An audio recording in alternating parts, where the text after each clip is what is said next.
When a TV cameraman came up to me and asked me some questions, I told him right off the bat, I said, I'm really glad to be home, I'm proud of my service, but I am against the war in Iraq. And I know that some family members and some friends weren't pleased that I said that. They thought it was maybe inappropriate at that time. But if every soldier comes home and they just say that they're glad to be home, then no one's going to know the truth about what's going on in Iraq.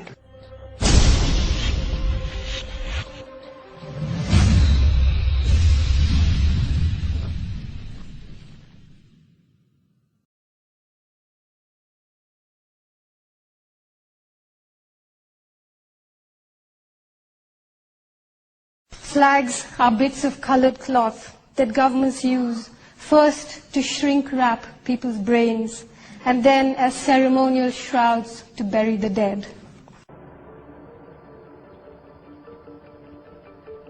The U.S. military as an institution is very corrupt and is built upon spreading death. To me, the idea of having a force like the U.S. Army participating in nation building is just asinine. I mean, we're nation destroyers. That's what we're trained to do. We were all congratulated after we had our first kills. My company commander personally congratulated me. This is the same individual who has stated that whoever gets their first kill by stabbing them to death will get a 4-day pass when we return from Iraq. I've heard numerous circumstances of civilians getting killed and then soldiers and Marines subsequently placing weapons on their bodies or placing wire on them. Army Private First Class Lavina Johnson would have turned 23 this month, but 3 years ago the African-American teenager from Missouri was found dead in Bladera, just a few weeks short of her 20th birthday. Her body was found in a tent belonging to the private military contractor Kellogg Brown & Root. She'd abrasions all over her body, a broken nose, a black eye, burned hands, loose teeth, acid burns on her genitals, a bullet hole in her head. The Army labeled Lavina Johnson's death a suicide. They told her parents she died of self-inflicted non-combat injuries. Oh, hey, say it again. Say again what happened. Say what? You know, like what was going on? What was like being a guard there? Guard. Yeah. That place, man. It's fucking world famous now. As far as I'm concerned, they're all guilty. You know what? They should have kicked Saddam out themselves. Instead, we're there doing the fucking job. Fuck them, dude. Anyone with a fucking rag on their head is very old. She's probably like 15 years old. See it, right? She hadn't been touched yet. She was fucking prime. Oh. So, guys, he started pimping around for $50 a shot. I think at the end of the day, he made like $500 before she hung herself. Really? 4 soldiers walked through the trees and approached this house. Here, according to specialist James Barker's statement, he and another soldier took it in turns to rape the 14-year-old girl. In another room, the girl's parents and 5-year-old sister were shot dead.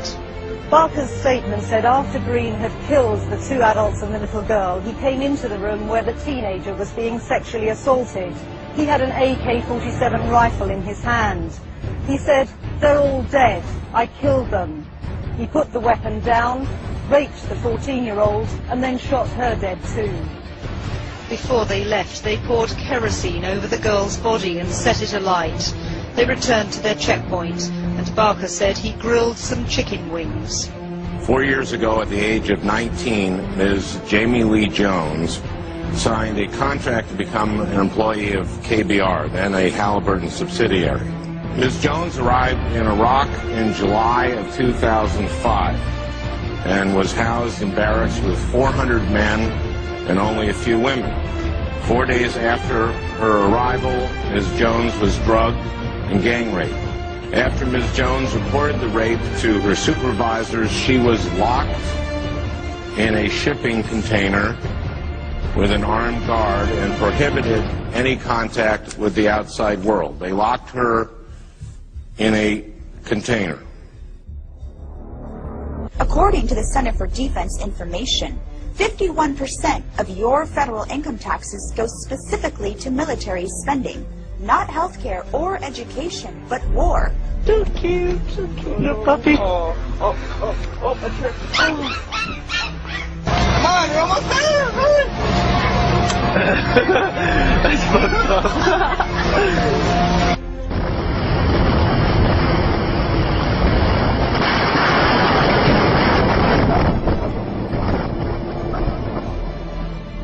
Why was her child one of an increasing number born with deformities since the war, like this? Massive growth which was rapidly spreading across the little girl's face. Case after case of differing deformities without any real explanation, except their parents' suspicions that the deformities were caused by chemicals such as white phosphorus used by the Americans during the war. A Geiger counter will give a reading of between 5 and 15 pulses per minute in a typical environment. This depleted uranium round will trigger 10,000 pulses in about 40 seconds.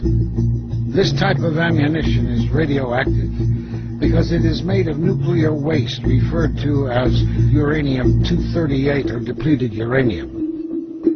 This material is left over from the processing of uranium-234 used for atomic bombs and uranium-235 used in nuclear power plants. Uranium-238 remains radioactive for 4.5 billion years, and its toxicity reveals itself as soon as particles are inhaled or ingested. Cancer and birth defects are the most common side effects.